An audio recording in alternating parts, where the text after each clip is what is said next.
Welcome to another episode of Driven by Dreamz. I'm excited to introduce today's guest, Heather Moyer, the president, CEO, and founder of HNM Systems Inc., a company that provides direct hire, contract to hire, professional placement, and consulting services to the telecommunications, utilities, and IT sectors. Heather is also an active philanthropist and a dedicated member of her community. We're thrilled to have her here today to share her incredible journey and insights with us. Hi, Heather. It's great to connect with you today. I'm looking forward to learning more about your journey. Yes, thank you so much for having me. Grateful to be here. Could you share a bit about yourself? Yes, so I am the president, CEO, and founder of HNM Systems. HNM Systems is a consulting and staffing firm, tech enabled, and we service three different verticals. So wireless and wireline, you think of like all things 5G and commercial Wi-Fi, network and utility construction, electrical distribution design, and IT consulting services. So right now we do business in 28 of the 50 states, in Costa Rica, Mexico, India, Poland, and Indonesia. Oh, wow. So, what motivated you to become an entrepreneur? Yes, so really I was an entrepreneur even as a little girl. So I was that little girl, making bracelets and selling them in front of the grocery store in Pittsburgh, Pennsylvania. And, creating amusement parks or creating restaurants at the bottom floor of our house and recruiting the neighbors to come pay me for lemonade. So I've always been an entrepreneur. And so this path really, started when I was very young. So what major challenges have you faced in scaling a company so rapidly, and how have you overcome them? Great question. There's so many challenges in running and scaling business, but I think they all start within yourself, right? So it's first really about having the confidence in your ability and your solution to do something magical. So first you want to make sure that you have a good vision, obviously, that you are solving a need in the marketplace.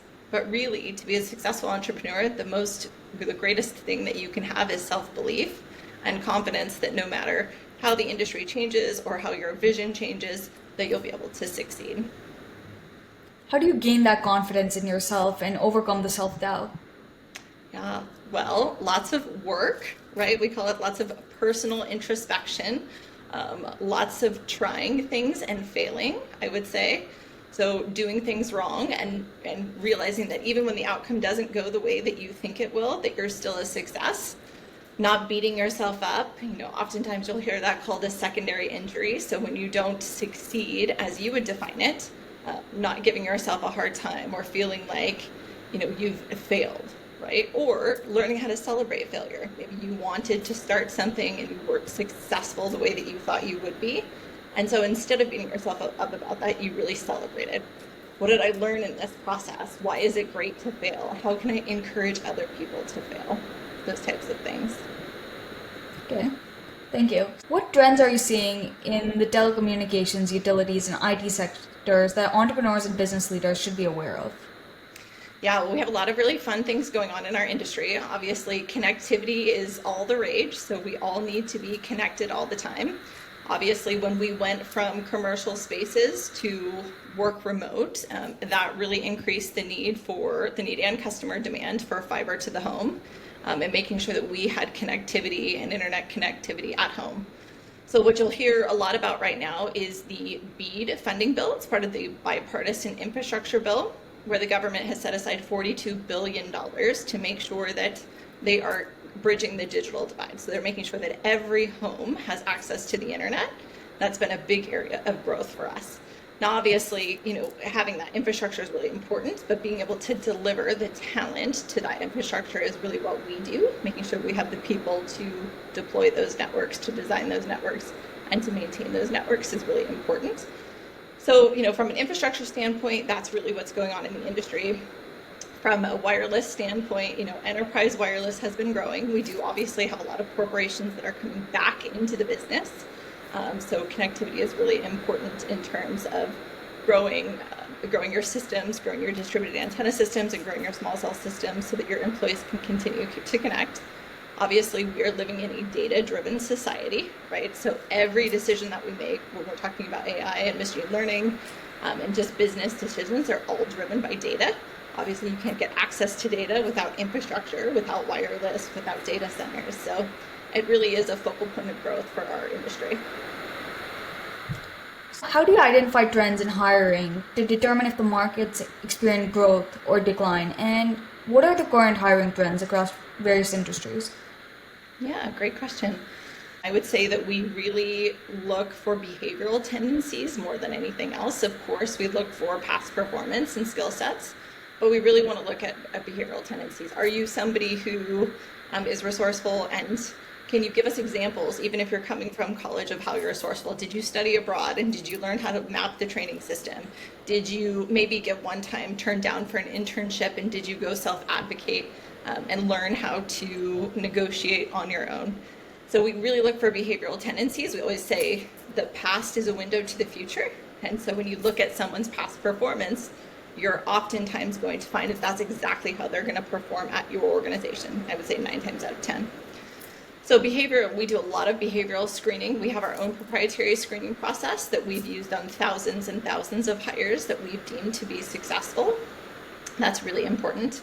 Obviously, continued education and skills verification is very important. So we have all kinds of different skills tools to make sure that we have those right types of skills that are technical that we can deploy. That's also very important. And then in terms of hiring trends, they're constantly evolving and changing. And we're thinking about trends in terms of generational talent. So, what the younger generation wants right now isn't necessarily what the older generation wants right now. So we just have to make sure that we're speaking the language to the employee that we're looking for. Okay. Could you share a book, podcast, or resource that has significantly influenced your career? Oh gosh, there's so many. I could probably show you my whole floor is just a stack of books. I try to read 3 or 4 books a month, whether that's reading or listening to them. I can tell you right now, I'm listening to Mastering AI, which is really interesting. AI is obviously something I'm really interested in. We're building a piece of technology right now called Recruit Code that we're excited about. So that has taken our proprietary screening process and putting it into a piece of technology and a workflow automation tool. So that's very neat. You mentioned that you were interested in AI and automations. How do you think our world is going to change with these new technologies? Well, I think our world is already changing. I don't know about you, but I haven't put a PowerPoint presentation together in years. ChatGPT has put all of my PowerPoint presentations together. And in addition to that, they've done a ton of my market research and really helped me to develop all of my keynote speeches and a lot of different information. So I think the world is changing. I think it's going to continue to evolve. I think, there are a lot of benefits to that in terms of tasks that can be done quickly, predictive behavior that can help us to grow the business. But I also think we have to be careful. We need to learn how to work alongside the technology, learn how to work with the technology. The technology is not to replace the human. The technology is to enhance the human, right? And so we need to use our emotional intelligence, our integrity skills, our integrity systems, and we need to use those tools to enhance our productivity, not replace us. How do you think AI is going to change hiring? Is it going to take the place of jobs? Ooh, I don't think it's going to take the place of jobs. I think it's going to take the place of some jobs. But I think, again, we need to really think about it in terms of how can we work with the tools instead of how can we work against the tools. If you think about construction as a general example, right? So in years past, a long time past, right, there were folks on the side of the road using shovels, right? And now we have excavators. It didn't replace the need for workers. We still have workers operating the excavators. We still have safety watch around the excavators. We still need people to work those tools, but it's a different skill set. So what's going to happen, for folks and in our industry and in many other industries is you're going to have to adopt new skills. You're going to have to learn new skills. We call it upskilling and reskilling. So you're going to have to be able to do those things in order to have a competitive advantage against the other people that are applying for positions similar to you to succeed. So how do you gain that advantage? And it's like a competition now. AI is making it harder for jobs. Yeah. Yes, interesting. I think, first and foremost, you really have to think about what you're passionate about and what your gifts are. And then how can you use AI and the tools around you to support your expansion of your, God-given gifts. So kind of looking at it more like that and making sure that whatever you're pursuing, you're really passionate about. You don't want to jump into an industry that you don't love, right? So for me, it wasn't necessarily wireless, although I love technology and I'm technically curious. I'm really passionate about people. So our vision is to positively impact 3 million lives. And I thought there was no better way to do it than putting people to work on programs that create connectivity, right? So my husband's firefighter paramedic. He would go away on these wildfires for 30 days, but my kids were able to see him because of FaceTime, right? So they were able to connect with daddy, who otherwise they wouldn't have seen, even as little babies, for 30 days. So it's really just thinking about what are you passionate about. I'm really passionate about people. I'm passionate about increasing quality of life. And this was a great venue for me to be able to do that. So that's how you figured out that you wanted to go in this industry. You figured out that's what you love and you have that gift. Yes, so that's how I got into the people business. I got into the wireless business. I was recruited by an electrical engineer from Stanford to start this business. So he actually had deployed the first outdoor wireless system here in San Diego for Sprint. And I met him on an airplane and we just got to chatting about business and life and just made a connection. And he started to teach me things about the industry and we ended up starting this organization. So as an entrepreneur, how have you grown and what valuable lessons have you learned along the way? There's so many. How have I grown? Well, I started this business, I think when I was 26 or 27. So it's been 13 years. You grow so much between 26 and 40, and I'm sure I'll grow so much between 40 and 53. So the next 13 years, I hope we'll have as much growth as the last 13 years. In terms of how I've grown as an entrepreneur, I think I've grown just in terms of my actual skills. So being able to communicate with my team, making sure that I can communicate my own vision to the masses so that they can help us to accomplish those. That's something that I've been working really diligently on. Understanding where market opportunities are. So being able to have a conversation and constantly identify new opportunities within the business. That's a skill, it's a learned skill to be able to see opportunities that are maybe hidden in different places.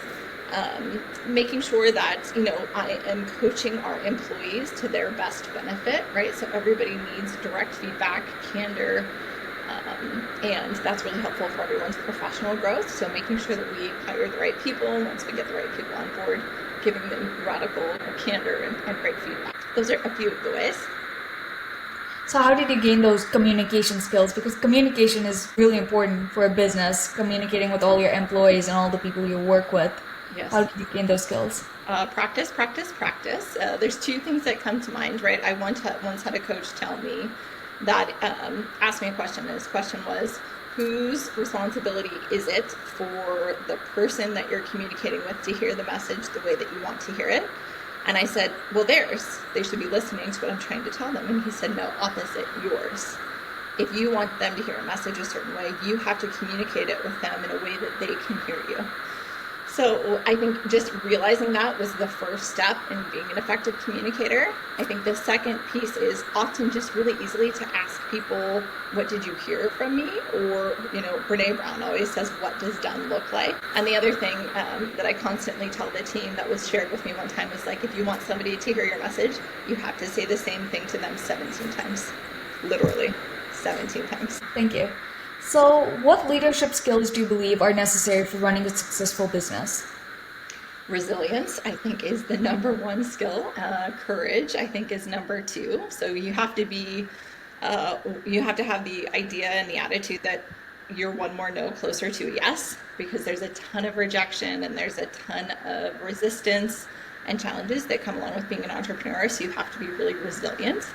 I think you need a lot of courage, right, to put yourself out there and to know that sometimes is going to be the outcome, that you're going to fail and not be successful.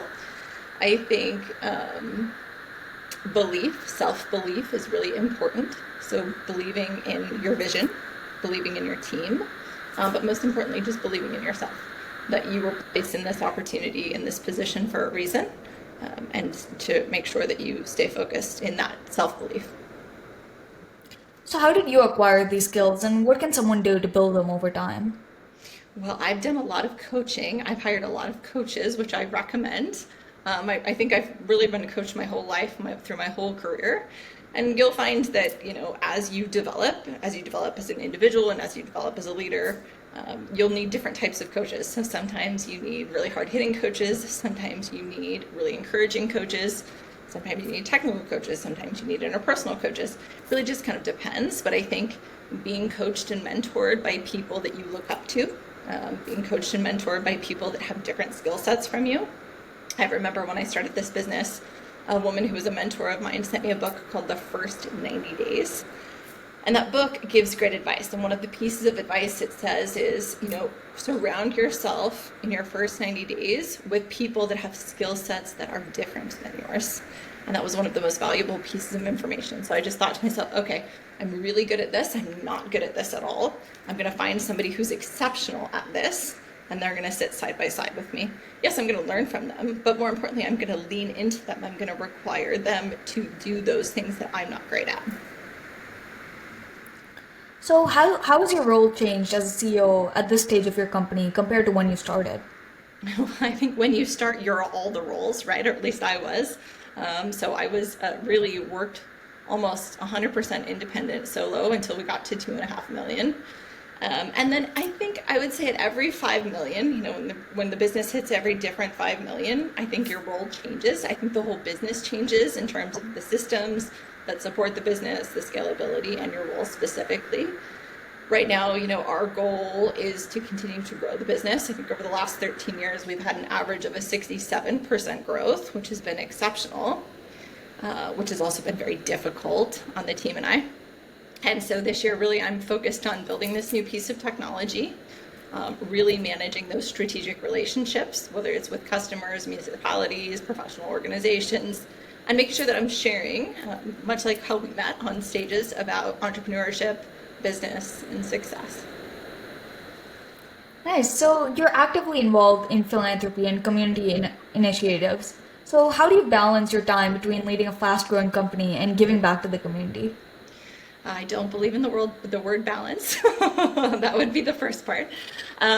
You just do it. It was funny, I was having a conversation about this today.